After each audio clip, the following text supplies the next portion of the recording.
आप सभी को परमेश्वर पिता के मीठे और जलाली नाम में और आज के इस लाइव सेशन में आप सभी को वेलकम करती हूँ। और आइए हम परमेश्वर के वचन में जाने से पहले उससे प्रार्थना करेंगे और उसके बाद हम उसके गाने को गाकर आराधना करेंगे। आइए हम प्रार्थना करेंगे। परमेश्वर पिता, धन्यवाद देते हैं इस सुंदर समय के लिए पिता, जो आपने हमारे जीवन में दिया है पिता। हम इस लायक नहीं थे पिता कि आज के दिन को देख पाते, परंतु आपकी बड़ी दया और अनुग्रह से ये संभव हो पाया पिता कि हम आज भले चंगे बैठ कर पिता आपके नाम की पिता महिमा करने वाले हो रहे हैं पिता। आज यहाँ पे जिस भी वचन का प्रचार किया जाता है पिता, आप उसमें होकर बोलिए पिता, और जिन कानों पे ये वचन पड़ता है पिता, आप उन्हें भी आशीष दीजिए पिता, ताकि ये वचन सिर्फ सुनने वाले नहीं परंतु वचन पे चलने वाले बन सके पिता। और इस नेटवर्क को हम आपके हाथों में सौंपते हैं पिता। किसी भी प्रकार की कोई ग्लिच और कोई परेशानी, कोई बाधा इस वचन के प्रचार करने में आज नहीं आने वाली हो सके पिता। हम सारी शैतान के जालफंदों को, उसके तीरों को पिता, हम यीशु मसीह नासरी के नाम से खारिज करते हैं पिता। हम धन्यवाद देते हैं उन सभी लोगों के लिए पिता जिन्होंने इस पेज पे हमें बोलने का मौका दिया। हम शबनम आंटी और अनुपम अंकल को धन्यवाद देते हैं कि वो हमें एक प्लेटफॉर्म देते हैं जिसपे हम पिता परमेश्वर के वचन को पिता हम सीख सकें और एक दूसरे के साथ बांट सके पिता। सारी बातों के लिए धन्यवाद देती हूँ। मैं अपने आप को भी आपके हाथों में सौंपती हूँ पिता। जब मैं इस वचन को बोलती हूँ पिता, आप मेरे द्वारा बोलिए पिता, मुझे आप एक इंस्ट्रूमेंट की तरह यूज करें पिता मेरा मुंह हो परंतु वचन आपके द्वारा निकलने वाले हो सके पिता। सारी बातों के लिए आपको धन्यवाद देती हूँ। यीशु मसीह नासरी के नाम से मांगते हैं, आमीन। एक्सक्यूज मी, मेरा गला थोड़ा सा खराब है। अगर आपको मेरी आवाज आ रही है तो आप प्लीज मुझे एक मैसेज करके बताएं कि आपको मेरी आवाज आ रही है। जितने भी लोग जुड़ते हैं, परमेश्वर आपको बहुत की आशीष दे। और आइए हम परमेश्वर के वचन में जाने से पहले एक गीत गाएंगे और परमेश्वर को महिमा देंगे। अगर आपको भी ये गीत आता है तो आप मेरे साथ ये गीत गाएं। मेरा भरोसा है केवल प्रभु, वो ही मेरा बल मेरी ढाल। मेरा भरोसा है केवल प्रभु, वो ही मेरा बल मेरी ढाल। मेरी आंखें सदा उसकी ओर उठे, क्योंकि मुझको सहायता उसी से मिले। मेरी आंखें सदा उसकी ओर उठे, क्योंकि मुझको सहायता उसी से मिले। मेरा भरोसा है केवल प्रभु, वो ही मेरा बल मेरी ढाल। है समर्पित प्रभु मेरा जीवन तुझे, तेरे चरणों में इसको रखूं।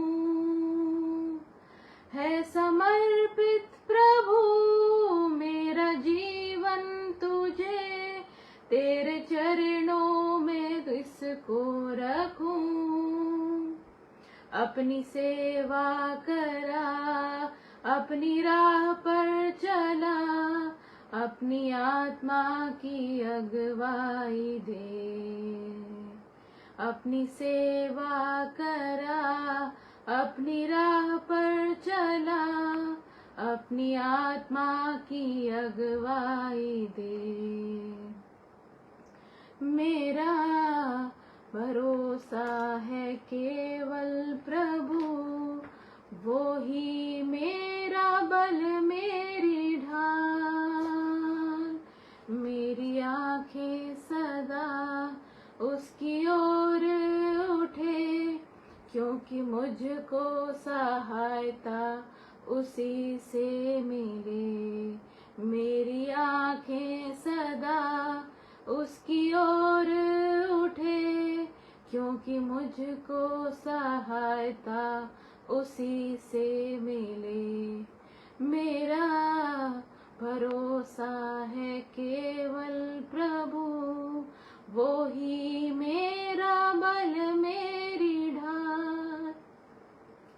हम इस गाने के द्वारा सारी महिमा और जलाल सिर्फ और सिर्फ खुदावंद को देते हैं। और आइए हम इस वचन में जाने से पहले वचन को देखेंगे, और वचन को मैं आपके लिए पढ़ना चाहती हूँ जो हमें मिलता है। आप देख पा रहे होंगे, मैंने कैप्शन में भी लिखा है, जो लोग बाद में जुड़ते हैं उनके लिए।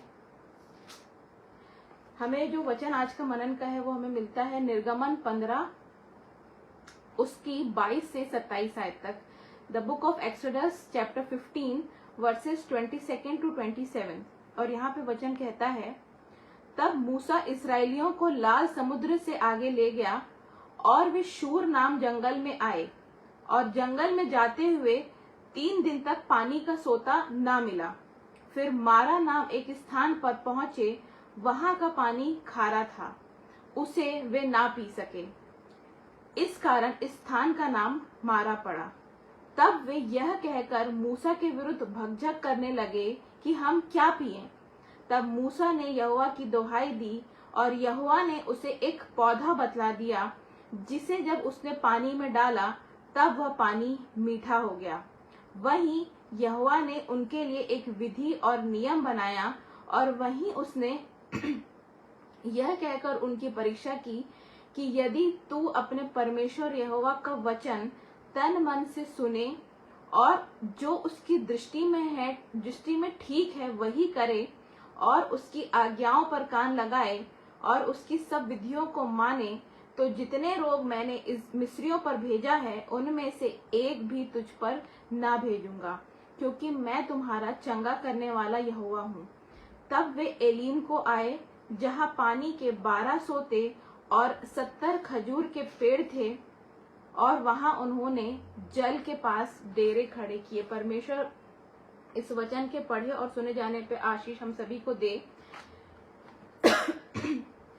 जैसा कि ये वचन हमें बताता है, हमने देखा कि ये वृतांत या जो ये इंसिडेंट है ये तब का है जब इजरायली मिस्र देश से, जब मूसा इजरायलियों को मिस्र देश की बंधुआई से छुड़वाकर परमेश्वर के प्रॉमिस्ड लैंड यानी प्रतिज्ञा के देश में ले जा रहा था।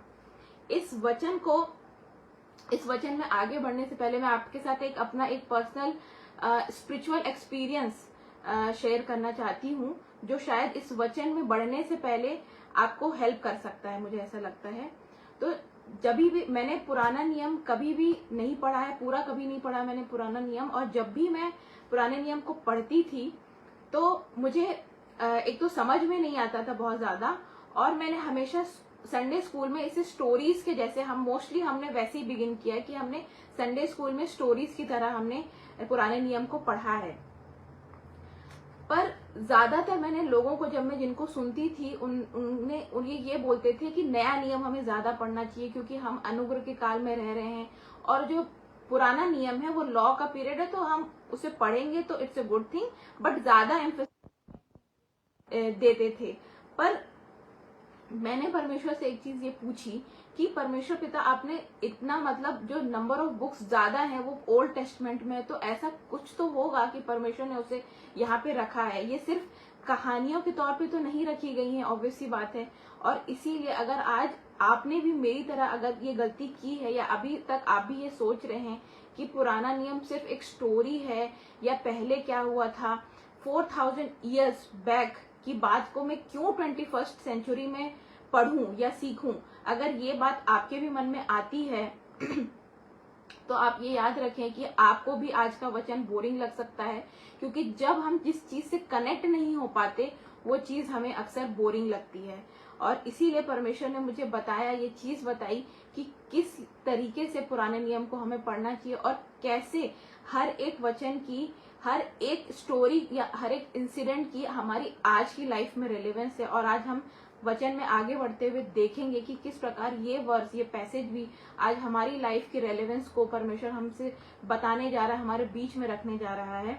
और आप भी अपने आप से ये सवाल पूछें और अपने आप को इन इजरायलियों की जगह पे रख के ये वचन को सीखें और समझें, तब ये वचन आपके जीवन में ज्यादा अच्छी तरीके से काम करेगा। यहाँ पे वचन कहता है कि तब मूसा इजरायलियों को लाल समुद्र से आगे ले गया। जैसा मैं आपको बता रही थी कि ये जो बुक है, the whole book of Exodus, नाम से ही सजेस्ट करता है कि निर्गमन, यानी कि इजरायलियों का बंधुआई से निकल के प्रॉमिस लैंड को जाने का जो सफर था वो था, और मूसा इस सफर में उनका लीडर हुआ था। और मूसा, जब हम देखते हैं कि जब परमेश्वर ने उनके शत्रुओं से डिलीवरेंस दी तो वो एक विल्डरनेस में ले गया। विल्डरनेस यानी कि एक अकेलापन, एक जंगल का सफर ले गया। और उस सफर में कई बार जंगल आते थे, कई बार डेजर्ट आते थे, और बहुत तरीके के जो अप्स एंड डाउन्स होते थे, या बहुत तरीके की डिफिकल्ट सिचुएशंस को इजरायलियों को फेस करना पड़ता था। और यहाँ पे उसी तरीके की जैसे ही डिलीवरेंस हुआ शैतान से या उनके शत्रुओं से, जैसे ही डिलीवरेंस हुआ और परमेश्वर उन्हें लाल समुद्र के आगे ले आया, तब से उनका विल्डरनेस यानी जंगल का सफर स्टार्ट हुआ।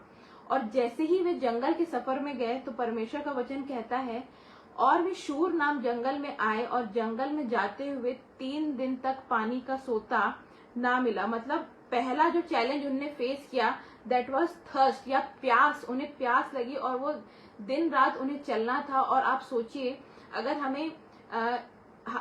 हम सभी जानते हैं कि पानी जो है it's a very integral part of our body. हमारी एग्जिस्टेंस, जो हमारी बॉडी है वो भी वही 70% पानी से बनी हुई है। और अगर हमें 3 दिन तक धूप और तरह तरह की परेशानियां, बहुत फिजिकल लेबर करने के बाद भी अगर हमें पानी ना मिले तो हमें किस तरीके का फीलिंग होगा। अगर आप सोचे 50 डिग्री टेम्परेचर है, राइट, 50 डिग्री टेम्परेचर में अगर आप धूप से कहीं जा रहे हैं और आपको पानी नहीं मिलेगा तो आपको किस तरीके की व्यथा, आपकी बॉडी में किस तरीके का पेन होगा। उसी चीज को यहाँ पे इजरायलियों के द्वारा बताया गया है कि वे 3 दिन तक उन्हें पानी का सोता ना मिला। फिर मारा नाम एक स्थान पर वो पहुंचे, वहां का पानी खारा था, उसे वे ना पी सके, इस कारण उस स्थान का नाम मारा पड़ा। तब वे मूसा के पास जाकर मूसा के विरुद्ध भगजग करने लगे। बाइबल का वचन कहता है कि तब वो मूसा के पास गए। जैसे ही उन्हें प्यास लग रही थी, वचन ने बताया कि 3 दिन तक उनके पास कोई भी पानी का रिसोर्स उन्हें नहीं दिखा। बट अचानक ही उन्हें क्या दिखता है, एक पानी का सोता दिखाई देता है। और उनकी जो होप्स थी, जो कम हो जा रही थी, जो होप्स डेड हो रही थी, वो होप्स अचानक से अलाइव हो जाती है और वो रिजुविनेट हो जाते हैं और देखते हैं हम कि किस प्रकार से वहां पर एक पानी का सोता उन्हें दिखाई देता है। लेकिन जैसे ही वो उस पानी के सोते के पास जाते हैं तो उनकी अपेक्षा के विपरीत, उनकी जो एक्सपेक्टेशन थी उसके विपरीत क्या होता है, वो पानी जैसे ही वो पीते हैं वो पानी क्या होता है, खारा पानी होता है। मतलब it's was a salty water. और फुटनोट्स में अगर आप देखेंगे तो लिखा है कि कड़वा वाटर है, कड़वा था वो पानी, वो पीने लायक पानी नहीं था। और इसीलिए वचन कहता है उसके आगे कि वो मूसा के पास गए और मूसा के पास जाकर वो क्या करने लगे, भगजग करने लगे, मतलब मम्बलिंग करने लगे। वो मूसा के पास जाके उसके पास कुड़कुड़ाने लगे कि मूसा अब हम क्या पिए। अगर आप इसी चीज को, जैसे मैंने आपसे रिक्वेस्ट की कि आप इस चीज को अपनी लाइफ में अपने आप को उस जगह पे रख के सोचिए, तब ये वचन आपसे बात करेगा। और जब हम गर्मी में किसी जगह जा रहे हैं, बहुत तेज धूप है और हम उसमें जा रहे हैं और हमारे पास पानी भी नहीं है, और अचानक हमें बहुत प्यास लग रही है और अचानक हमें एक शॉप दिखाई देती है, एक होटल दिखाई देता है और हम खुश हो जाते हैं। हमें लगता है कि अब तो वहां पानी मिलेगा, और जैसे ही हम वहां पे जाएंगे, पानी मांगेंगे तो वहां पे पानी वो मना कर देता है कि मेरे पास पानी नहीं है। तो हम क्या करेंगे? क्या हम शांत रह सकते हैं? क्या हमारे मुंह से भी इसी तरीके के कुछ वर्ड्स नहीं निकलेंगे कि अरे यार, क्या यार, मैं इतने दूर से आया? और इसी तरीके का कुड़कुड़ाना या बुड़बुड़ाना हमारे भी मुंह से इसी तरीके के शब्द निकलेंगे जो कि यहाँ पे इजराइलियों के मुंह से निकले। और वो जाकर मूसा के पास क्या करने लगे, भगजग करने लगे। अब ये चीज क्यों यहाँ पे लिखी हुई है, अब इस चीज को हम समझेंगे। ये चीज जब हुई, बाइबल बताती है कि लाल समुद्र को पार्टीशन करने के बाद 3 दिन तक पानी नहीं मिलने के बाद उनके पास ये प्रॉब्लम आई और वो जाकर बुड़बुड़ाने लगे और कुड़कुड़ाने लगे मूसा के पास। तो ये इसीलिए गलत था यहाँ पे इजरायलियों की तरफ से, इसीलिए गलत था क्योंकि 3 दिन पहले ही, यानी just a few days back उन्होंने देखा था एक बिगेस्ट मिरेकल जो परमेश्वर ने किया था। और आज तक की अगर हम मिरेकल्स को कंपाइल करते हैं बाइबल की, तो आई थिंक रेड सी का जो विभाजन परमेश्वर ने किया था उससे बड़ा कोई भी, उससे बड़ा शायद ही आपको कोई मिरेकल मिलेगा। अगर हम पुराने नियम की बात करते हैं, बहुत से मिरेकल्स थे, बट लाल समुद्र को आप इमेजिन करिए, आप वहां अपने आप को इमेजिन करिए कि आप वहां हैं और एक बड़े ओशन को परमेश्वर ने 2 भाग कर दिया, उसमें से रास्ता बनाया। तो क्या वो परमेश्वर उन्हें एक पानी का सोता नहीं दे सकता, या वो उन्हें पीने का पानी नहीं दे सकता? ये आज मुझे और आपको अपने जीवन में सोचना है। और परमेश्वर का वचन कहता है कि वो उस जगह पे गए, उस स्थान का नाम क्या था? उस स्थान का नाम था मारा। और मारा का नाम अगर हम फुटनोट में देखें, मारा का अर्थ होता है कड़वा, कड़वा, यानी कि बिटरनेस था उस पानी में। और इसीलिए, या फिर अगर आप नमक का पानी अगर पिए तो आपकी प्यास कभी नहीं बुझेगी। इनफैक्ट आप एक घूंट से ज्यादा नहीं पी पाएंगे और उस घूंट को भी आप स्पिट आउट कर देंगे, क्योंकि खारा पानी हम नहीं पी सकते। हमारा टेस्ट बड्स उस तरीके का नहीं है कि हम उस चीज को टॉलरेट कर पाए। उसी तरीके से यहाँ पे कड़वा पानी वो लोग नहीं पी पाए और उसके रिजल्ट के तौर पे वे मूसा के पास जाके क्या करने लगे? कुड़कुड़ाने लगे, यानी कि अपनी बिटरनेस को वो क्या करने लगे? मूसा के ऊपर डायरेक्ट करने लगे। क्या आज मैं और आप भी अपने जीवन में इसी तरीके की सिचुएशंस को नहीं फेस करते? जब हमारे जीवन में कोई हार्डशिप्स आती हैं, कोई प्रॉब्लम्स आती हैं, तब हमारा जीवन भी क्या हो जाता है? इसी पानी की तरह कड़वा हो जाता है और हम क्या करने लगते हैं? जो हमारे आसपास के लोग हैं उनके साथ हम कुड़कुड़ाने लगते हैं। मोस्ट कॉमनली वो हमारे फैमिली मेंबर्स होते हैं। हम उनके पास जाके कुछ कुछ बोलने लगते हैं, ऐसी बातें जो हमें नहीं बोलनी चाहिए। इट शोज कि हमारा भरोसा किसके ऊपर है। और हम बुड़बुड़ाने लगते हैं, कुड़कुड़ाने लगते हैं और ये भूल जाते हैं कि कुछ दिन पहले ही परमेश्वर ने हमारे जीवन में कितना अद्भुत चमत्कार किया था। तो क्यों ना हम वापस से उसी परमेश्वर के पास जाएं जिसने समुद्र को 2 भाग कर दिया था। और उसके बाद आप याद रखें क्या किया था उन्होंने? उसके बाद समुद्र को विभाजन किया और वो लोग उसको क्रॉस करके गए। उसके बाद क्या उन्होंने वर्शिप की, प्रेज एंड वर्शिप की। और उसकी जो मूसा की बहन थी मरियम, उसमें भी लीडर थी वो, तरह तरह के वाद्य यंत्र बजा के उन्होंने क्या किया? परमेश्वर की महिमा की, उसकी वर्शिप की। लेकिन 2-3 दिन के बाद आप देखिए, सिर्फ एक पानी, पीने का पानी नहीं मिला तो वो लोग क्या करने लगे? कुड़कुड़ाने लगे और बुड़बुड़ाने लगे, मूसा को कोसने लगे। और आज मैं और आप भी कई बार अपने जीवन में ये गलती हम करते हैं। वचन आगे कहता है, तब वे मूसा के विरुद्ध भगदड़ करने लगे कि हम क्या पिएं। तब मूसा ने यहोवा की दुहाई दी और यहोवा ने उसे एक पौधा बतला दिया कि जिसे जब उसने पानी में डाला तब वह पानी मीठा हो गया। अब यहाँ पे सबसे बड़ी जो एंड इम्पॉर्टेंट चीज जो हमें समझनी है वो हमें मूसा के जीवन से सीखनी है। आप सोचिए कि आज यहाँ पे दो लोगों का डिस्क्रिप्शन बताया हुआ है। एक है इजरायली और एक है मूसा। और सिचुएशन आप सोचिए दोनों के पास सेम है। क्या अगर आज इजरायलियों के पास पीने का पानी नहीं है या कड़वा पानी है, तो क्या मूसा के पास अलग से उसके पास कोई वाटर फिल्टर या वाटर कूलर लगा हुआ है? नहीं, he is also in the same situation, but उसका outlook is totally different from the Israelites. Israeli लोग क्या करते हैं, जब उन्हें पानी नहीं मिलता वो हर चीज के लिए ब्लेम किसको करने लगते हैं? मूसा को करते हैं। और ये पहली बार नहीं दिखेगा हमें आगे हम जिस तरीके से देखते जाएंगे कि जैसे जैसे उनकी यात्रा बढ़ती जाती थी वे मूसा पे और भी ज्यादा भगदड़ करते थे, वो मूसा पे को और ज्यादा मम्बलिंग करते थे, उन पे कुड़कुड़ाते थे। एंड इट शोज कि उनका जो भरोसा था वो किसके ऊपर था। एंड वेयर इज मूसा का रिएक्शन क्या था, हम यहाँ पे देखते हैं। आप अगर आप साइंस के स्टूडेंट हैं, नहीं भी हैं, तो आपने एक लॉ सुना होगा which is Newton's 3rd law of motion. और जब मैं पढ़ रही थी तो परमेश्वर ने इस तरीके से इस वचन के द्वारा मुझसे बात की कि यहाँ पे वचन बताता है Newton's 3rd law of motion which is every action has equal and opposite reaction. मैं थोड़ा सा माफी चाहूंगी क्योंकि यहाँ पे लाइट नहीं है तो थोड़ा सा दिक्कत आपको हो सकती है विजुअलाइजेशन में, बट आप वचन पे ध्यान देंगे तो परमेश्वर आपसे बात करेंगे। Newton's 3rd law of motion कहता है that every action has equal and opposite reaction. इसका मतलब क्या है हिंदी में, कि हर एक्शन जो हम करते हैं उसका हमें नेचर की तरफ से इक्वल और ऑपोजिट, मतलब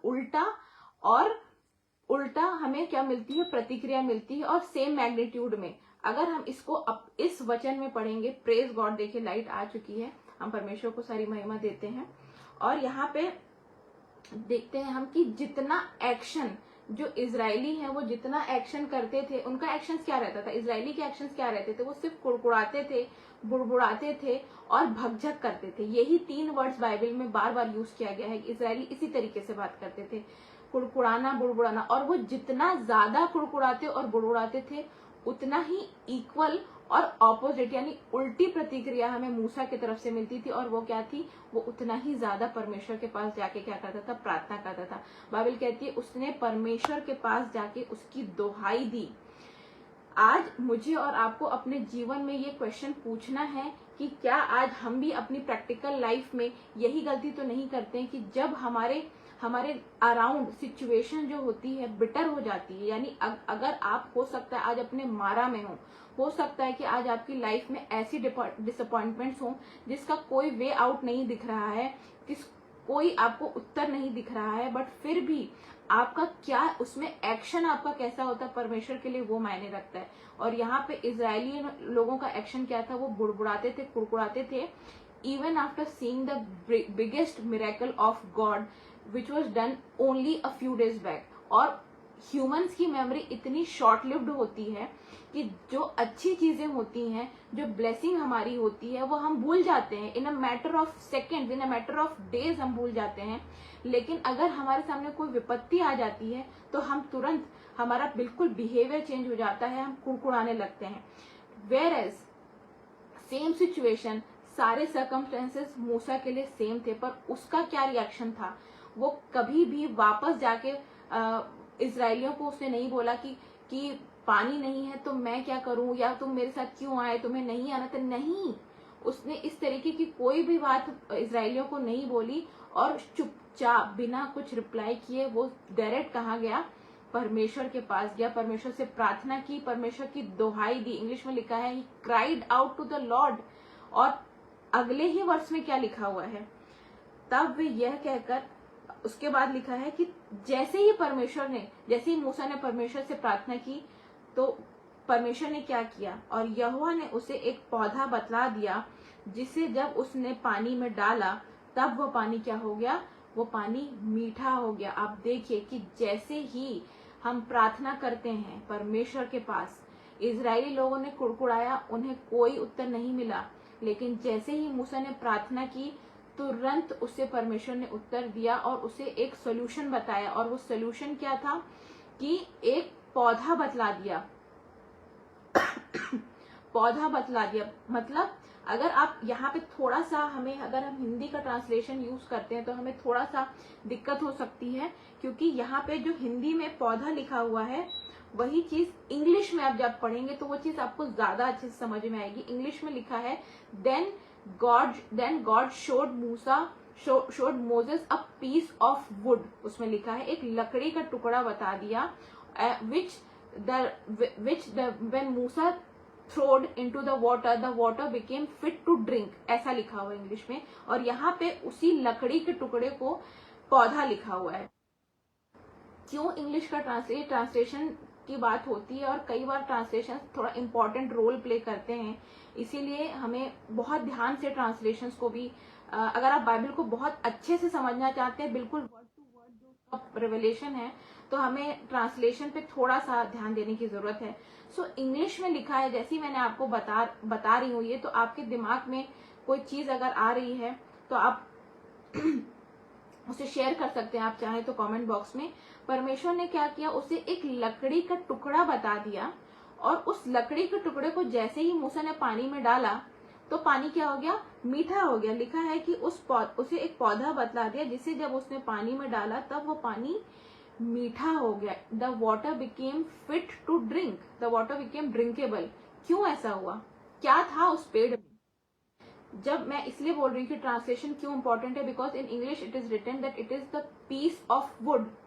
सो पीस ऑफ वुड क्या थी, क्या ऐसी चीज है, कौन सा ऐसा लकड़ी का टुकड़ा है जो इतना पावरफुल है कि वो इतने सारे लोगों के लिए जो पानी था।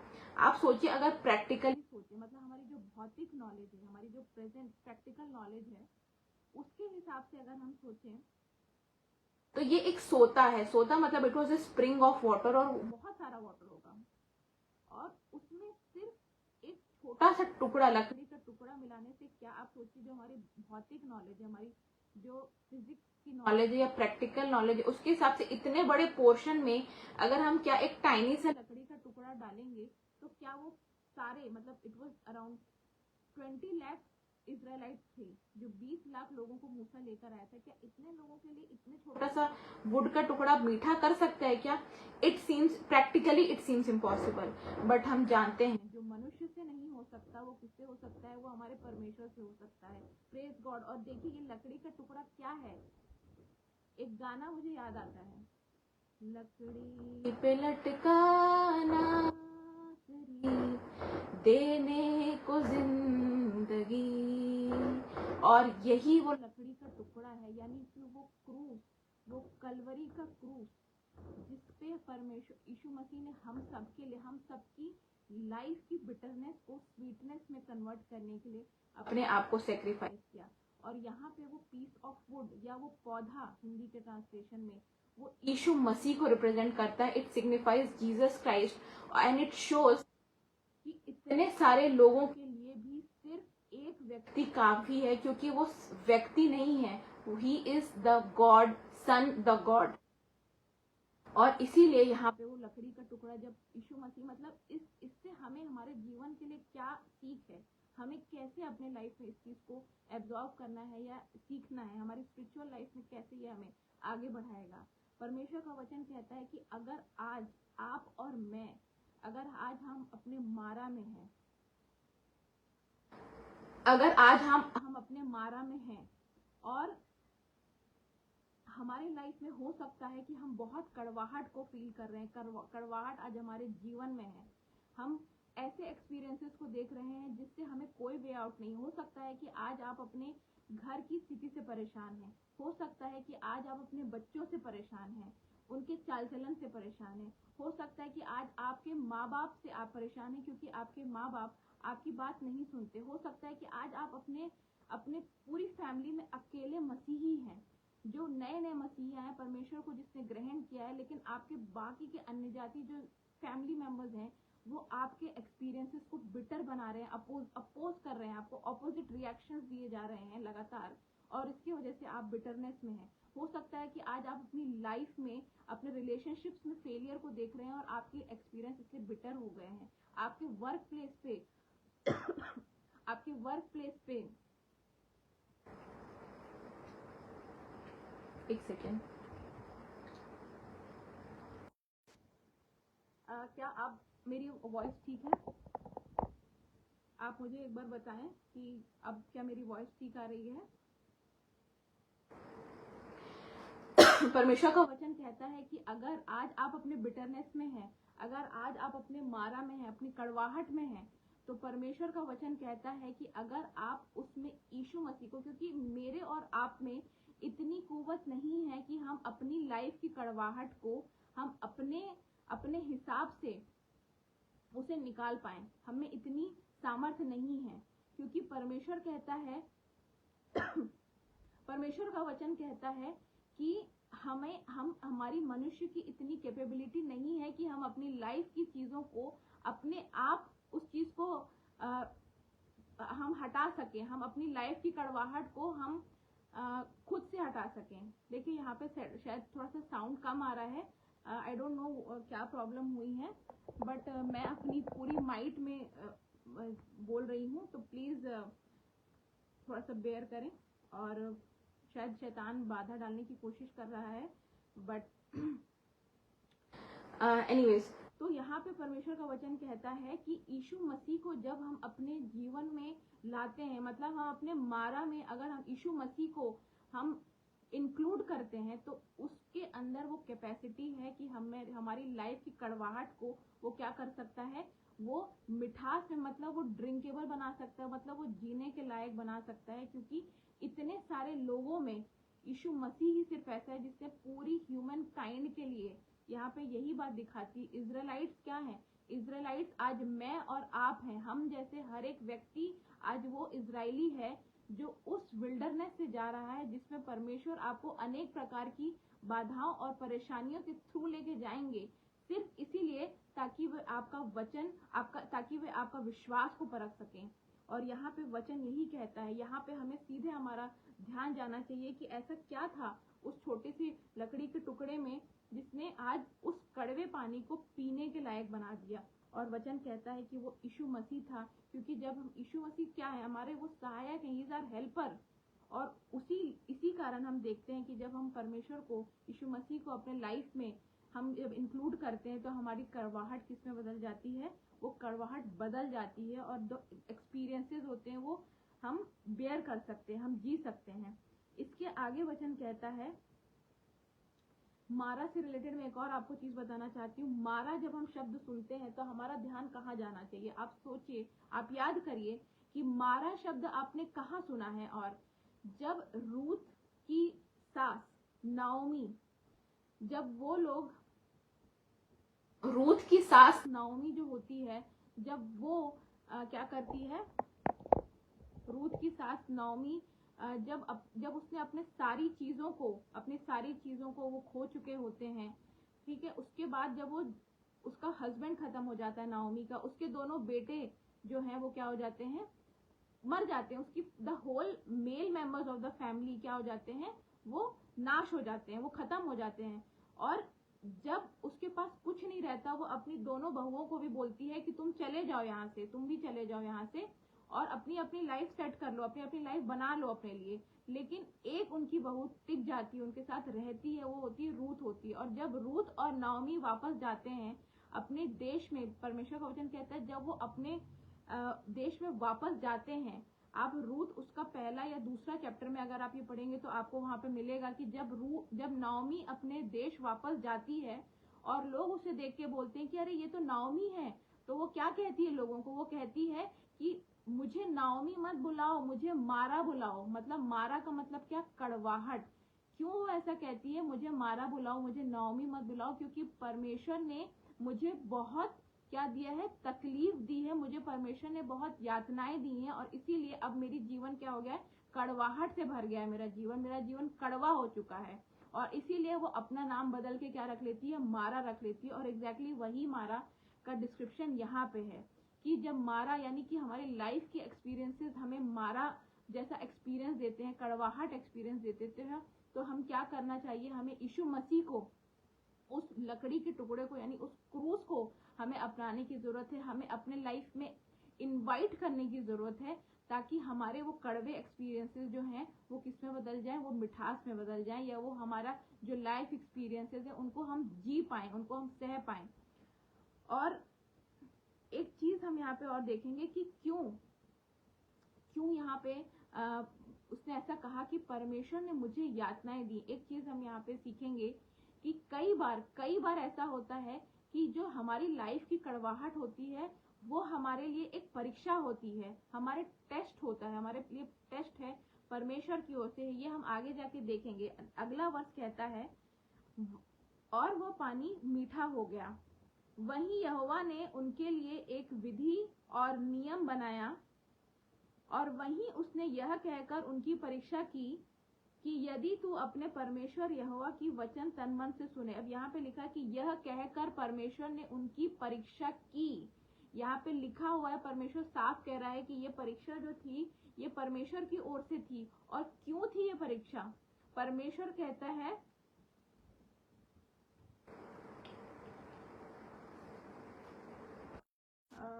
थोड़ा सा साउंड की वजह से इशू आ रहा है, बट अब मैं लाइव सेशन में बहुत ज़्यादा अमेंडमेंट्स नहीं कर पाऊंगी। क्या अब मेरी आवाज़ आपको क्लियर आ रही है? थोड़ा सा बेटर है क्या साउंड? अब मुझे बताएं।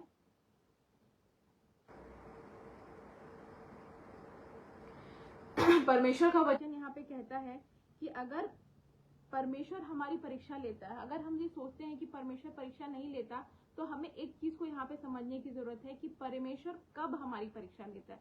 क्योंकि यहाँ पे परमेश्वर ने कहा कि परमेश्वर क्या करता है, परीक्षा लेता है। और वो परीक्षा कब लेता है? परमेश्वर परीक्षा कब लेता है हमारी? जब उसे ये देखना होता है कि हम उस पर कितना विश्वास रखते हैं। यहाँ पे परमेश्वर का वचन कहता है कि देखिए, मूसा ने प्रार्थना की, मूसा के मूसा की जो सबसे बेस्ट चीज थी, सबसे बेस्ट चीज मूसा के बारे में, मूसा के जीवन में क्या थी? मूसा ने प्रार्थना की और परमेश्वर ने सुना। और क्या अगर आज हम और आप ये सोचते हैं कि क्या सिर्फ मूसा की ही प्रार्थना सुनी जाती थी? क्या इजरायलियों की और जो इजरायली लोगों की या जो बाकी लोग थे, मतलब मूसा के साथ हारून और उसकी बहन भी थे, वो उसके नबी थे,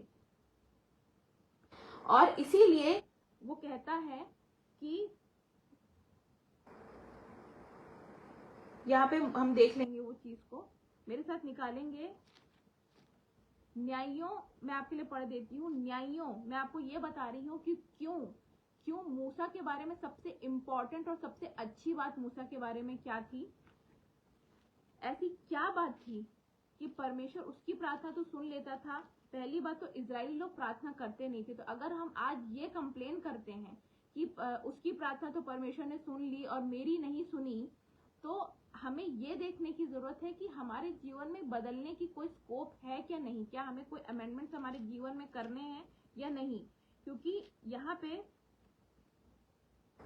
मैं आपके लिए निकालना चाहती हूँ गिनती उसका 12 अध्याय। मैं आपके लिए एक वर्ष पढ़ूंगी जिससे हमें पता चलेगा कि मूसा के बारे में एक स्पेशल बात क्या थी, मूसा को क्यों परमेश्वर ने चुना था, क्या उसमें अलग बात थी, क्या लीडरशिप क्वालिटी थी जो परमेश्वर ने उसे 80 साल की उम्र में बुलाया और अपने काम के लिए चुना। गिनती 12 और उसका तीसरा अध्याय, तीसरा वर्ष। गिनती 12 अध्याय उसका तीसरा वर्ष कहता है, मूसा तो पृथ्वी भर के रहने वाले सब मनुष्यों से बहुत अधिक नम्र स्वभाव का था। परमेश्वर का वचन कहता है कि मूसा तो पृथ्वी भर के सब रहने वालों में नम्र था, नहीं लिखा है सबसे अधिक नम्र था, मतलब he was the most humble of all the people who were living on the earth. उस वक्त जितने भी इजरायली थे, जितने भी लोग थे, इजरायली और नॉन इजरायली, उन सभी में से जितने जीवित लोग थे, जितने ह्यूमंस थे, उनमें सबसे अधिक नम्र यानी हम्बल व्यक्ति मूसा था। और यही कारण था कि परमेश्वर ने मूसा को अपनी इस मेगा प्लान जो परमेश्वर का था कि मैं अपने लोगों को, मेरे लोग जो मेरी प्रजा के लोग जो मेरे कहलाते हैं, परमेश्वर कहता है उनको मैं कहाँ लेके जाऊंगा, मैं एक प्रॉमिस्ड लैंड में लेके जाऊंगा। और उस चीज के लिए मूसा को परमेश्वर ने लीडर चूज किया। और परमेश्वर का वचन कहता है कि वो नम्र था, सबसे अधिक नम्र था। और जानते हैं नम्र लोगों की क्वालिटी, सबसे अच्छी बात नम्र लोगों में क्या होती है? नम्र लोगों को ये बात पता होती है कि जो भी चीजें मेरे अराउंड हो रही हैं उसको सही करने में मेरा कोई एबिलिटी नहीं है, मेरी सामर्थ्य से मैंने ये नहीं किया। वो अपनी हर चीज का श्रेय जो है वो परमेश्वर को देते हैं, क्योंकि वो जानते हैं कि वो अपनी कैपेसिटी में इतने ज्यादा पूर्ण नहीं है कि वो इन सारी चीजों को खुद के बल से कर पाए। और इसीलिए परमेश्वर कहता है कि वो नम्र था, सबसे अधिक नम्र था। और इसीलिए इस बात का प्रमाण क्या है, जो अध्याय मैंने आपके लिए पढ़ा, जो वर्ष गिनती 12 उसका तीसरा वर्ष, उस चैप्टर के अगर आप हेडिंग को पढ़ेंगे तो वहां लिखा है मूसा की श्रेष्ठता का प्रमाण, मतलब evidence for the superiority of Moses.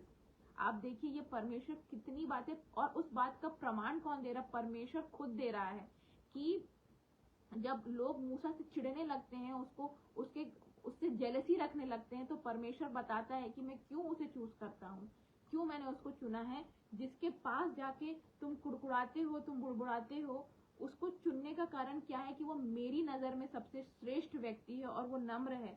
और जो नम्र व्यक्ति होता है वो क्या करता है, वो हर चीज के लिए परमेश्वर पे डिपेंड होना जानता है। उसे मालूम है कि I need to rely on God for everything. चाहे छोटी से छोटी बात हो, चाहे बड़ी से बड़ी बात हो, वो हर चीज में परमेश्वर पे रिलाई होना जानता है। और यही खास बात होती है नम्र लोगों की।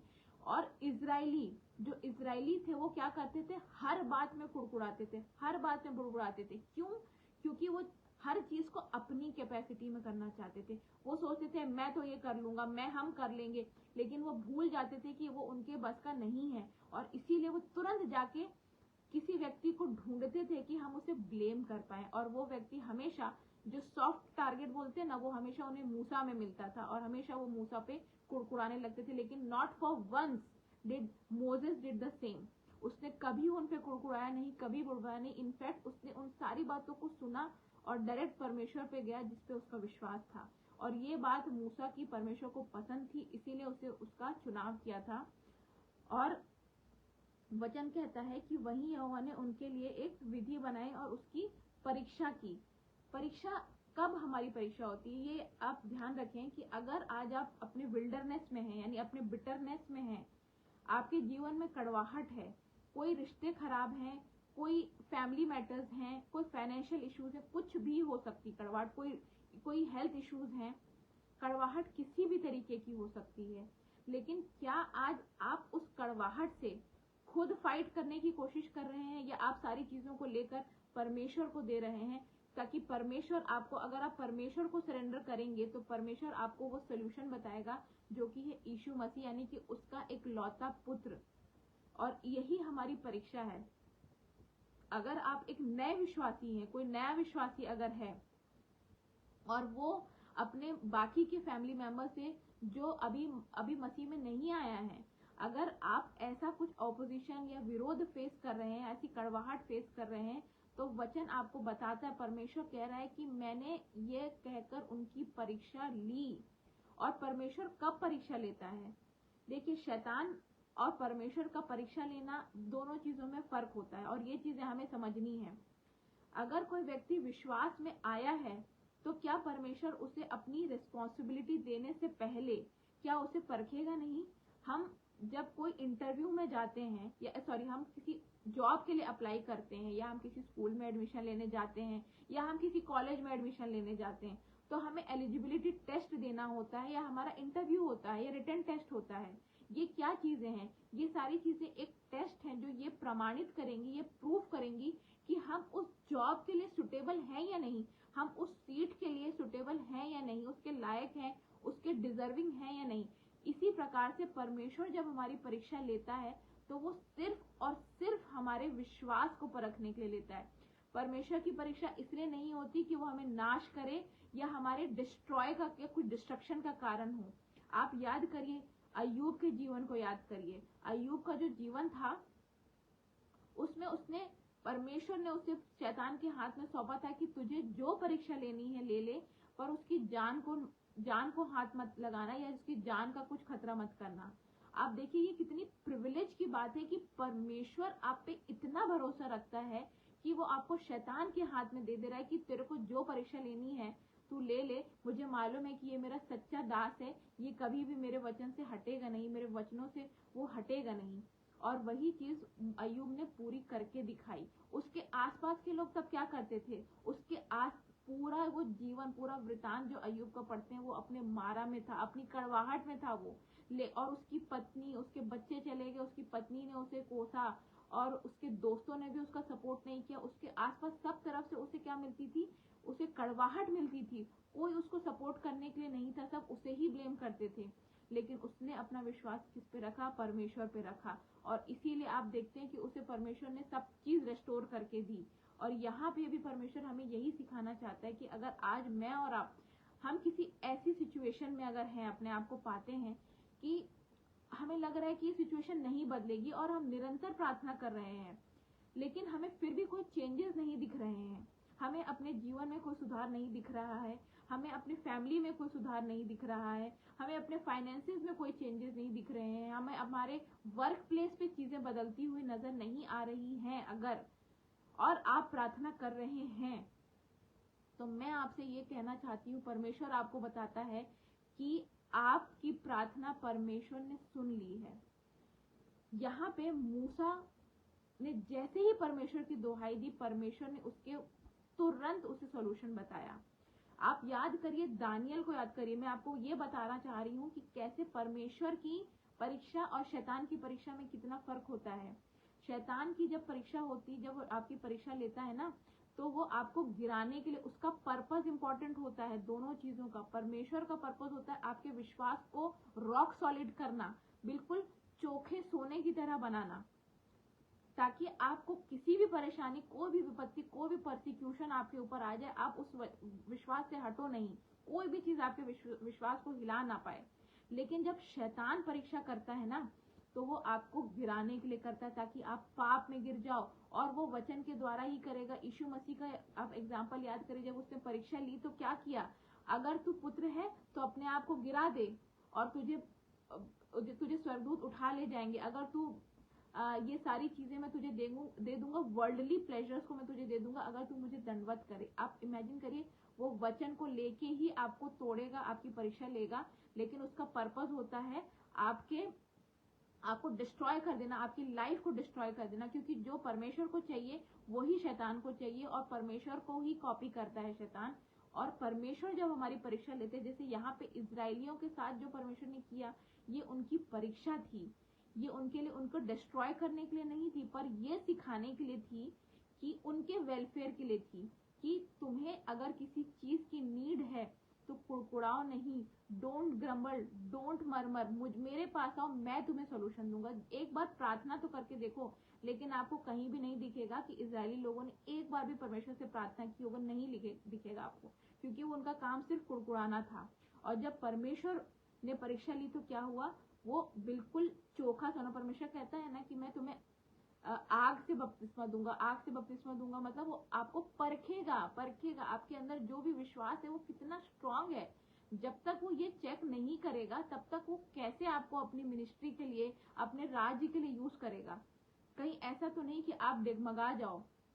तो इसीलिए अगर आप अपने बिटरनेस में हैं तो आप ये धीरज रखिए कि परमेश्वर ने आपकी प्रार्थना को सुना है और उसका उत्तर भेज रहा है। और दानियल ने जिस दिन प्रार्थना की थी, परमेश्वर ने, उसका वचन क्या कहता है, स्वर्गदूत क्या बताता है कि मैंने जिस दिन तूने फर्स्ट डे प्रार्थना की थी उसी दिन मैंने तेरे प्रार्थना का उत्तर भेज दिया था। लेकिन शैतान ने क्या किया, शैतान का अड़ंगा देखिए आप किस तरीके से आया कि वो उसने 21 दिन तक उस स्वर्गदूत को रोके रखा था जो दानियल की प्रार्थना का उत्तर लेके जा रहा था।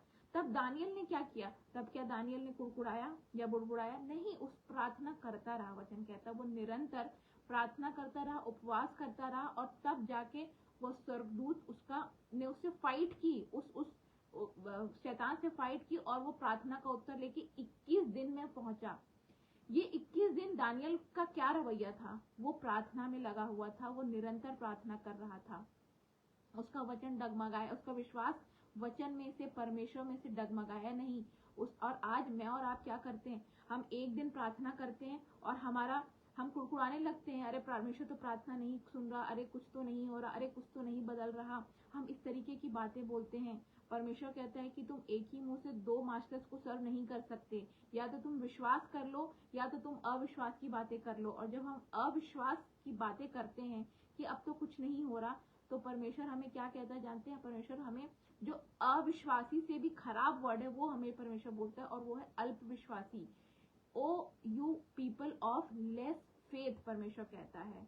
और वो भयानक बात है, वो अविश्वासी से भी खराब बात है, क्योंकि हमने सब चीजों को एक्सेप्ट किया है, हम यीशु मसीह को एक्सेप्ट किया है, लेकिन आज हमारे मुंह से क्या अंगीकार है? हम अपने मुंह से हम ये बोल रहे हैं कि अरे नहीं, मेरे तो बच्चे नहीं सुधर रहे, मेरे तो पेरेंट्स मेरी बात नहीं सुनते, अरे मेरे परिवार वाले तो वचन में नहीं सुनते और मुझे यीशु मसीह के खिलाफ अपोज करते हैं, मुझे प्रताड़ित करते हैं। कई गाँव में, कई छोटी जगहों में जब कोई मसीही बनता है तो उसे, आप जानते हैं, आप उन्हें अपने सारे रिसोर्सेज से, लाइफ रिसोर्सेज से उन्हें हटा दिया जाता है। आज मैं और आप बहुत प्रिविलेज्ड हैं कि हम बहुत सेफ एनवायरनमेंट में परमेश्वर के वचन को प्रचार कर रहे हैं। लेकिन ऐसे बहुत से लोग हैं जो पीड़ा सहकर, परसिक्यूशन सहते हुए, विरोध, तमाम तरीके के विरोध सहते हुए वो क्या कर रहे हैं, परमेश्वर के नाम को लिए हुए खड़े हैं, थामे हुए खड़े हैं। और परमेश्वर ऐसे लोगों के लिए कहता है कि अंत तक विश्वासी रहे तो मैं तुझे जीवन का मुकुट दूंगा। ऐसे लोगों के लिए परमेश्वर कहता है। तो अगर आप ऐसे समय में हैं, अपने मारा में हैं, तो आप याद रखिए कि आपका कड़वाहट यीशु मसीह दूर कर चुका है, ये विश्वास रखिए। और प्रार्थना जो करते हैं वो मानिए कि वो प्रार्थना का उत्तर आ रहा है। क्योंकि आप याद करिए कि प्रार्थना के 2 चीजें होती हैं, इंपॉर्टेंट चीजें। प्रार्थना 2 चीजों के द्वारा टिकी रहती है। एक तो ये है विश्वास और दूसरा है पेशेंस, फेथ एंड पेशेंस। और ये दोनों प्रार्थना की इंटीग्रल पार्ट हैं, क्योंकि ये दोनों में से अगर एक भी आपके अंदर नहीं है तो आपकी प्रार्थना, आप भूल जाइए कि आपका अंगीकार अलग है और आपका विश्वास अलग है। तो ये चीजें से परमेश्वर खुश नहीं होता। परमेश्वर हमारे कुड़कुड़ाने से कभी खुश नहीं होता, क्योंकि परमेश्वर क्या कहता है जानते हैं? क्यों इजराइलियों पे परमेश्वर का कोप भड़कता था आप जानते हैं? क्योंकि आगे जाके आप पढ़ते जाएंगे कि वो हर बात पे कुड़कुड़ाते थे। पानी मिल रहा है तो कुड़कुड़ा रहे हैं, खाना मिल रहा है तो कुड़कुड़ा रहे हैं, और वो हमेशा अपने पास्ट में जाना चाहते थे। लेकिन परमेश्वर की उनके लिए ये इच्छा नहीं थी। परमेश्वर की उनके लिए ये इच्छा थी कि वो उन्हें बेस्ट दे, लेकिन वो अपने मुंह के द्वारा उस चीज को नलीफाई कर देते थे। परमेश्वर की आशाओं पे, परमेश्वर की जो इच्छा हमारे लिए थी, परमेश्वर के जो प्लान्स हमारे लिए थे, उसे क्या कर देते हैं? अपने ही वचन के द्वारा उसे खारिज कर देते हैं। इसीलिए परमेश्वर हमें क्या सिखाना चाहता है? जो मैं आप ये चीज पहले भी बता चुकी हूँ कि जो इजिप्ट यानी मिस्र से लेके प्रॉमिस्ड लैंड यानी कनान का जो डिस्टेंस था, अगर आप गूगल करेंगे तो 11 डेज में वो पूरा हो सकता था। जस्ट 11 डेज में वो पूरा हो सकता था। लेकिन क्यों उसी चीज को कवर करने के लिए परमेश्वर ने 40 ईयर्स लगाए, इवन 43 ईयर्स लगाए? क्यों ऐसा किया परमेश्वर ने? क्योंकि परमेश्वर हमें तकलीफ देना चाहता है? क्योंकि परमेश्वर हमें परेशान करना चाहता है? बिल्कुल भी नहीं। परमेश्वर हमारी परीक्षा ले रहा है, वो हमारे विश्वास को परख रहा है। क्योंकि विश्वास क्या कहता है? हिब्रूज 11:1 माय फेवरेट वर्स कहती है कि विश्वास आशा की हुई वस्तुओं का निश्चय और अनदेखी वस्तुओं का प्रमाण है। Faith is evidence of the things unseen. अनदेखी वस्तुओं का प्रमाण, वो आपको दिखेंगी नहीं। अगर आपको आज कड़वा पानी दिख रहा है तो वो अनदेखा नहीं है, वो तो आप देख रहे हो। उस पर क्या विश्वास करना? उस बात पे विश्वास किया जाता है जो आपको नहीं दिख रहा है, और आप ये विश्वास कर रहे हो कि परमेश्वर उसको बदल चुका है, परमेश्वर वो चीज को ठीक कर चुका है जिसके लिए मैं प्रार्थना कर रही हूँ या मैं प्रार्थना कर रहा हूँ। और इसका दूसरा एस्पेक्ट क्या है? पेशेंस, धीरज के साथ। और यही चीज परमेश्वर पे विश्वास तो करते थे इजरायली, मानते थे परमेश्वर है, लेकिन उनका विश्वास, उनका पेशेंस नहीं था, उनमें धीरज नहीं था, और उन्होंने धीरज के साथ परमेश्वर की बात नहीं जोई। परमेश्वर का वचन क्या चाहता है हमसे? कि हम धीरज के साथ उसकी बात जो है, पेशेंस रखें। क्योंकि अनदेखी वस्तुओं को देखी वस्तु में कन्वर्ट होने में टाइम लगता है। और इस चीज का अगर आपको ये थोड़ा सा भी अगर लग रहा है कि क्यों, एक अद्भुत बात मैं आपको बताने चाहती हूँ कि क्यों वो जो लकड़ी का टुकड़ा था वो क्यों यीशु मसीह था। यहाँ पे वचन कहता है कि यहाँ पे परमेश्वर, आप देखिए अगर आप बाइबल को ध्यान से पढ़ेंगे तो हर चीज का उत्तर परमेश्वर ने लिया हुआ है, सिर्फ मेरी और आपकी समझ नहीं खुली है। परमेश्वर का वचन कहता है कि वो 3 दिन तक उन्हें पानी ना मिला। क्यों परमेश्वर ने 3 दिन मेंशन किया? वो सिर्फ ये भी तो लिख सकता था कि उन्हें बहुत दिन तक पानी नहीं मिला। 3 दिन ही क्यों लिखा उसने? क्योंकि अब याद करिए कि वो 3 दिन तक प्यासे थे, व्याकुल थे, उन्हें पीड़ा हो रही थी, पेन में थे, दर्द में थे, मिजरेबल कंडीशन में थे, दयनीय अवस्था में थे। और ये 3 दिन जब यीशु मसीह को क्रूसीफाई किया गया तो उनके चेलों की क्या हालत थी, या उन लोगों की क्या हालत थी जो उस पर विश्वास कर चुके थे, ईमान ला चुके थे।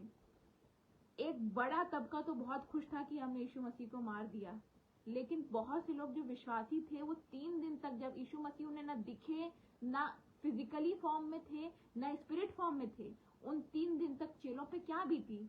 जो वो नहीं था उनके सामने, उनकी कंडीशन मिजरेबल थी। वो रोते थे, वो बिलखते थे, और इस चीज के लिए प्रार्थना करते थे कि परमेश्वर हमें क्यों छोड़कर चला गया है, अब हम कैसे जिएंगे, हम क्या करेंगे, what is our life without our Messiah, ये वो सोचते थे।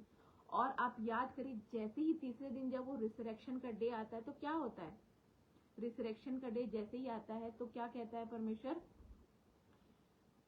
जब मरियम मगदलिनी वहां पे जाती है तो उसे एक व्यक्ति मिलता है जिसमें बाइबल में लिखा है कि वो माली रहता है, मतलब वो गार्डनर रहता है, और वो पूछता है कि तू यहाँ पे क्या करती है, किसको ढूंढती है? और वो क्या कहता है? वचन वहां पे लिखा है कि उसने उसे नहीं पहचाना। मरियम मगदलिनी ने उस गार्डनर को, कि वो ही यीशु है, उसने नहीं पहचाना। और आज इजरायली भी यही गलती कर रहे हैं। आज मतलब जब उन्हें वो विल्डरनेस में थे तो वो यही गलती कर रहे थे कि वो यीशु मसीह को नहीं पहचान पा रहे थे कि वो लकड़ी का टुकड़ा कुछ और नहीं, यीशु मसीह है, जो परमेश्वर ने हम लोगों के लिए, हम जैसे अनडिजर्विंग लोगों के लिए, हम जैसे सिनर्स के लिए दे दिया अपने इकलौते बेटे को। और वचन क्या कहता है? नए नियम में लिखी है ये बातें कि उन्होंने उसे नहीं पहचाना। परमेश्वर कहता है। और आज वो उस लकड़ी को भी नहीं पहचान पाए कि वो लकड़ी क्या थी, बस उन्हें मूसा पे कुड़कुड़ाना याद था। अगर आप वचन में आगे चलेंगे तो वचन कहता है कि यदि तू अपने परमेश्वर यहोवा का वचन तन मन से सुने और जो उसकी दृष्टि में ठीक है वही करे और उसकी आज्ञाओं पर कान लगाए और उसकी सब विधियों को माने, तो जितने रोग मैंने मिस्रियों पर भेजा है उनमें से एक भी तुझ पर ना भेजूंगा, क्योंकि मैं तुम्हारा चंगा करने वाला यहोवा हूँ। और लास्ट वर्स कहती है कि तब वे एलीम को आए जहां पानी के 12 सोते और 70 खजूर के पेड़ थे, और वहां उन्होंने जल के पास डेरे खड़े किए। आप यहाँ पे देखिए 27वीं वर्ष जो कहती है कि तब वे एलीम में आए, मतलब जहां पे पानी के बहुत सारे सोते थे। कितने सोते थे? 12 सोते थे और 70 खजूर के पेड़। अगेन यहाँ पे क्यों 12 और 70? Why is God mentioning an exact number? अब मैं और आप ये जानते हैं कि बाइबल में नंबर की भी बहुत वैल्यू है, उसका मीनिंग है, वो हिंट है। और यहाँ पे हम जानते हैं कि हमारा परमेश्वर जो है वो विश्वास योग्य परमेश्वर है। वो he is not an unfaithful God, he is not a biased God, वो पार्शलिटी भी नहीं करता है। और क्या कहता है? पहले परमेश्वर ने जो 26वां वर्ष है वो परमेश्वर की तरफ से क्या है? वो परमेश्वर की तरफ से एक प्रतिज्ञा है। परमेश्वर कहता है कि अगर तुम मेरी बातों को मानोगे, मेरी विधियों पे चलोगे, तो तुम्हें मैं एक ऐसी जगह ले जाऊंगा जहां पानी पीने के बहुत सारे सोते हैं, यानी कि 12 सोते जहां दूध और हनी की नदियां बहती हैं, परमेश्वर का वचन कहता है। और ये 12 सोते क्या है? आप सोचिए कि 12 इजराइल के गोत्र जो थे, 12 tribes of Israel, her tribe के लिए परमेश्वर ने एक सोता दिया है। और 70 खजूर के पेड़ क्या थे? इस चीज के लिए निर्गमन पहला मैं आपको बताना चाहती हूँ कि क्यों परमेश्वर ने इतना स्पेसिफिक क्यों है। Bible is very specific. निर्गमन पहला अध्याय उसका 5वां वर्ष में आपके लिए पढ़ रही हूँ। और यूसुफ तो मिस्र में पहले ही आ चुका था। याकूब के निज वंश में जो उत्पन्न हुए थे वे सब 70 प्राणी थे। 70 प्राणी वहां थे पहले जब निकल रहे थे इस मिस्र से, और प्रॉमिस्ड लैंड की तरफ जब जा रहे थे तो परमेश्वर उनके साथ अपने वायदों को पूरा करते जा रहा था और उन्हें दिखा रहा था ग्लिम्स जो वो नहीं देख पा रहे थे, ताकि वो विश्वास करें। लिखा है कि 70 खजूर के पेड़, 70 लोग कौन थे? वो जो एल्डर्स थे, याकूब के घराने के जो एल्डर्स थे, जो प्राचीन हम बोलते हैं, वो थे। और उन हर के पीछे, हर इंडिविजुअल के पीछे एक खजूर का पेड़। मतलब our God is a God of restoration. वो एबंडेंस का गॉड है, वो रेस्टोरेशन का गॉड है। लेकिन उससे पहले अब मैं कंक्लूड करने के सेंस में, आपको बहुत सी बातें थी जो मुझे बतानी थी, बट एक इंपॉर्टेंट चीज मैं आपको बताऊंगी कि अगर आज आप अपने बिटरनेस में हैं, अपने मारा में हैं, अगर और आप यीशु मसीह को अपने साथ लेते हैं, यीशु मसीह को अपने लाइफ में इनवाइट करते हैं विश्वास के साथ और पेशेंस के साथ, तो he is faithful to take you to your Elim. मतलब आपकी कड़वाहट को वो मिठास में बदल देगा। लेकिन आपको उस पर विश्वास करना है, आपको धीरज के साथ विश्वास करना है। Wait on God's timing. मेरे और आपके कहने से परमेश्वर प्रार्थना का उत्तर नहीं देगा, अपने समय से देगा। क्यों? क्योंकि he knows what is best for us, he knows what is best for your people. वो जानता है, और इसीलिए आपको परखते हुए तब तक वो आपको नहीं देता। क्यों नहीं देता जानते हैं? अगर आपको बिना परखे वो आपको आपकी प्रार्थनाओं का उत्तर देगा ना, तो आप उसको कैसे हैंडल करना है, उसकी रिस्पॉन्सिबिलिटी को कैसे लेना है, आप ये नहीं समझ पाओगे, और आप उसका मिसयूज कर सकते हो। और परमेश्वर का जो अभिषेक है वो मिसयूज नहीं किया जा सकता मेरे प्रिय, क्योंकि अगर एक बार किसी ने उसका मिसयूज किया वो वापस उसे नहीं मिलेगा। और यहाँ पे एक इम्पॉर्टेंट चीज कि जब अगर हमें मारा से एलीम तक पहुंचना है, अगर आज हम इस चीज को अपने लाइफ में, आज in current scenario, in today's life अगर हमें अप्लाई करना है, तो परमेश्वर हमें एक प्रतिज्ञा देता है। परमेश्वर हमें प्रतिज्ञा देता है कि अगर तुम मेरे वचनों पे चलोगे, मेरी बातों को मानोगे, मेरी विधियों पे चलोगे और वो करोगे जो मेरी दृष्टि में ठीक है। हम आज क्या करते हैं, अपनी कन्वीनियंस के हिसाब से वचन को तोड़ते हैं और बोलते हैं कि नहीं अभी तो ग्रेस का पीरियड चल रहा है। नहीं, परमेश्वर कहता है कि वो करते हो जो मेरी दृष्टि में ठीक है। तो वो एक प्रॉमिस करता है, पहले एक कंडीशन है हमें जो हमें फुलफिल करनी है। उसके बाद उसका प्रॉमिस क्या कहता है कि जितने रोग मैंने मिस्रियों पर भेजे हैं उनमें से एक भी तुझ पर नहीं भेजूंगा, क्योंकि मैं तुम्हारा चंगा करने वाला यहोवा हूं। I am your God that heels. अब यहाँ पे अब आज मैं और आप क्या करते हैं, हम प्रोफेसीज के पीछे भागते हैं, हम प्रॉफिट्स के पीछे भागते हैं विदाउट नोइंग कि वो जो बोल रहे हैं वो सही है या नहीं। Not all prophets are the same, but अगर मैं और आप ध्यान से परमेश्वर का वचन पढ़ते हैं और परमेश्वर से प्रार्थना करते हैं कि परमेश्वर इसके द्वारा मैं क्या सीख सकती हूँ, मेरे लाइफ में मुझे क्या सीख है। आज जैसे मैंने आपको कहा 4000 ईयर्स बैक की बात को अगर मैं 21st सेंचुरी में पढ़ रही हूँ तो परमेश्वर ने ऐसे ही नहीं लिखी। परमेश्वर की बाइबल में एक भी चीज विदाउट मीनिंग नहीं है। तो यहाँ पे परमेश्वर ने हमें एक प्रोफेटिक वर्ड दिया, हमें बताया है परमेश्वर ने कि अगर तुम मेरी बातों पे चलोगे तो मैं तुम पे जो मैंने विपत्तियां मिस्र पे भेजी थी उनमें से एक भी तुम पे नहीं भेजूंगा।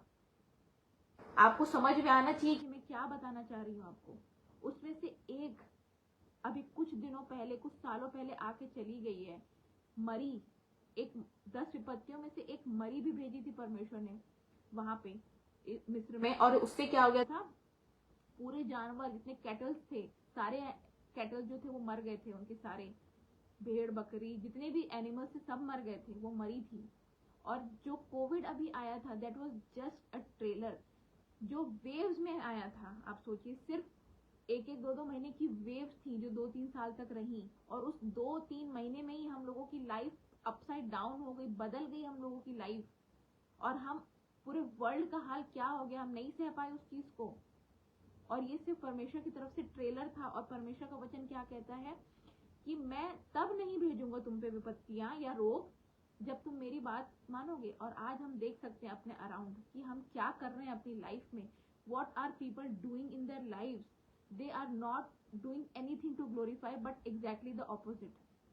आज चर्चेज में परमेश्वर की आराधना को छोड़ के सब कुछ होता है। इंडिया में स्टार्ट हो चुका है, बाहर तो आप मत पूछिए कि क्या हालत है।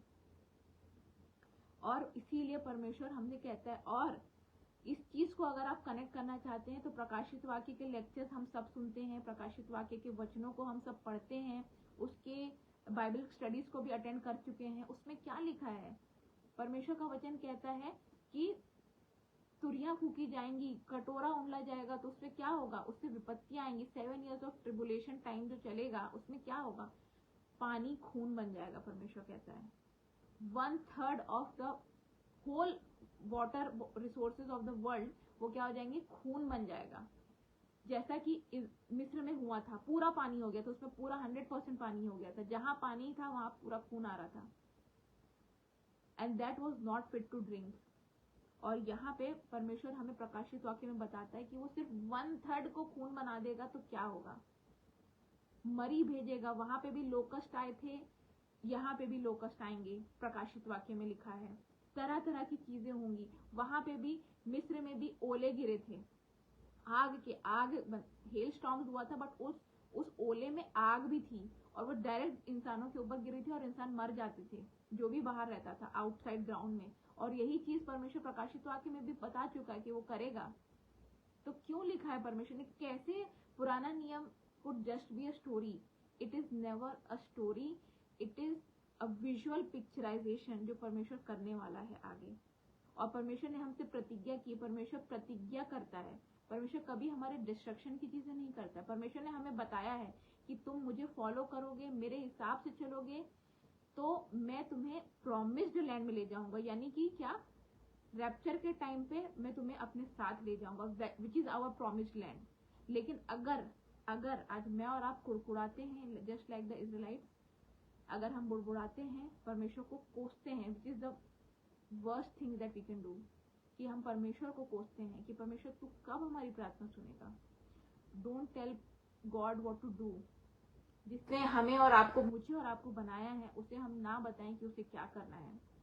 परमेश्वर का वचन कहता है कि तुम्हारा परमेश्वर बहरा नहीं हो गया कि सुन ना सक, तुम्हारी प्रार्थना को ना सुन पाए, और वो ऐसा भी नहीं हो गया कि वो तुम्हें कुछ दे ना पाए, उसके हाथ छोटे नहीं हो गए कि वो तुम्हें चीजें ना दे पाए। तो हमें patience is the most important thing जो हमारे लाइफ में लैकिंग है आज। और इस वचन के द्वारा परमेश्वर ने मुझे भी सिखाया और आपको भी सिखाने के लिए मुझे परमेश्वर ने प्रेरित किया कि आज हमें परमेश्वर के वचन को थामे रहना है। ये प्रोफेटिक वर्ड है परमेश्वर जो यहाँ पे कह रहा है। ये सिर्फ स्टोरी नहीं है कि इजरायलियों ने ऐसा किया तो उनके साथ ऐसा हो गया, नहीं। परमेश्वर ये मुझसे कहता है, ये आपसे कहता है, जितने भी लोग जुड़े उनसे कहता है कि अगर तुम मेरी विधियों पे चलोगे बिना कुड़कुड़ाए, बिना बुड़बुड़ाए, सिर्फ प्रार्थना करते हुए, तो वो आपको प्रॉमिस्ड लैंड ले जाएगा, फर्स्ट टाइम में ही ले जाएगा, विदाउट फेसिंग एनी ट्रबल्स। तो आज मुझे और आपको परमेश्वर पे विश्वास रखना है कि परमेश्वर है और वो सुनता है और वो परमेश्वर कार्य करता है। विश्वास रखें कि आपकी प्रार्थना जो आप कर रहे हैं, आप जानते हैं क्यों परमेश्वर मूसा की प्रार्थना सुनता था? क्योंकि वो नम्र व्यक्ति था, नम्र था वो, इसीलिए परमेश्वर की प्रार्थना सुनता था, परमेश्वर उसकी प्रार्थना सुनता था। और परमेश्वर उसकी प्रार्थना सुनते ही ऐसा क्या करता था परमेश्वर कि अद्भुत चीजें हो जाती थी। क्या आप सोच सकते हैं कि एक लाठी मारने से लाल समुद्र दो भाग हो जाए, आसमान से खाना टपक रहा है, आप सोच सकते बादलों से रोज रोज खाना परमेश्वर देता था मन्ना के फॉर्म में, परमेश्वर पानी दे रहा है, कड़वे पानी को मीठा बना दे रहा है। ये सब क्या है? ये सब क्यों होता था? जब मूसा प्रार्थना करता था। तो प्रार्थना करने से क्या होता है? वो होता है जो मनुष्यों से नहीं हो सकता, तो वो परमेश्वर से हो सकता है। और परमेश्वर क्या करता है, हमारे जब हम प्रार्थना करते हैं ना, तो परमेश्वर डिवाइन हेल्प भेजता है, अपनी डिवाइन हेल्प जो हमारी समझ में नहीं आएगी। हम नहीं समझ सकते आज भी कि लाल समुद्र क्यों दो भागा गया, कैसे, कहां से कैसे मन्ना आता था। और वही मन्ना जब परमेश्वर ने बोला रात तक नहीं रखना है, रखते थे तो खराब हो जाता था ओवरनाइट रखने से। लेकिन वही मन्ना जब उस वाचा के संदूक में परमेश्वर ने कहा रखे रहे, तो कई सालों तक वो खराब नहीं हुआ, वो नहीं हुआ खराब। कैसे? क्योंकि परमेश्वर की डिवाइन हेल्प थी। परमेश्वर जो चाहता है वो कर सकता है, और वो मैं और आप समझने की कोशिश ना करें, सिर्फ विश्वास रखें और पेशेंस रखें कि आज मैं और आप अगर मारा में हैं, तो हमें परमेश्वर ये वर्ड देता है, एनकरेजिंग वर्ड, कि मेरा और आपका मारा का एक्सपीरियंस, जो हमारी कड़वाहट है, वो बहुत जल्द यीशु मसीह को ग्रहण करने के कारण, यीशु मसीह को ग्रहण करने की वजह से, who is our saviour, our messiah, उसको ग्रहण करने से वो आज एलीम में यानी कि मिठास में परमेश्वर बदलने के लिए विश्वास योग्य है। आइए हम प्रार्थना करेंगे। परमेश्वर पिता, धन्यवाद देते हैं आपकी हुजूरी के लिए पिता, इस सुंदर वचन के लिए पिता, जो आपने मेरे और इन सभी लोगों के जीवनों में जो आज आप इस वचन को सुन रहे हैं पिता, उन सभी को ये दिया। और आपने हमारी अगुवाई की, हमें सिखाया पिता कि किस प्रकार से हमें प्रार्थना में बने रहना है और बिना कुड़कुड़ाए, बिना बुड़बुड़ाए पिता, सिर्फ और सिर्फ आपके वचन को हमें थामे रहना पिता। सारी बातों के लिए आपको धन्यवाद देते हैं पिता। इस पेज पे जो भी वक्ता बोलते हैं पिता, आपके वचन उस प्रचार करते हैं, जो भी लोग वचन को सुनते हैं पिता, होने दीजिए कि इन सभी लोगों के जीवन में आपका वचन काम करने वाला हो सके। और सभी पिता जहां पर भी हैं, उनके द्वारा अपने अपने एरियाज में, अपने वर्क प्लेसेस पे, अपने पिता हर जगह पे पिता, उनके द्वारा पिता एक रिवाइवल आने वाला हो सके, और वो अपना जीवन ऐसा करे जिसे देख के उनके आसपास के लोग पिता बदलने वाले हो सके और आपके नाम पे विश्वास करने वाले हो सके। मेरे खुदा, धन्यवाद देते हैं आज की सारी बातों के लिए पिता। इस रात्रि में आप हमारे साथ हुई पिता, हर एक बात में पिता, हमारी नहीं परंतु आपकी इच्छा पूरी हो। मांगते इस विनती को आपके ही प्यारे और मीठे नाम से सुनिए और दया से ग्रहण करिए, आमीन। आप सभी को परमेश्वर बहुतायत की आशीष दे, एंड गॉड ब्लेस यू।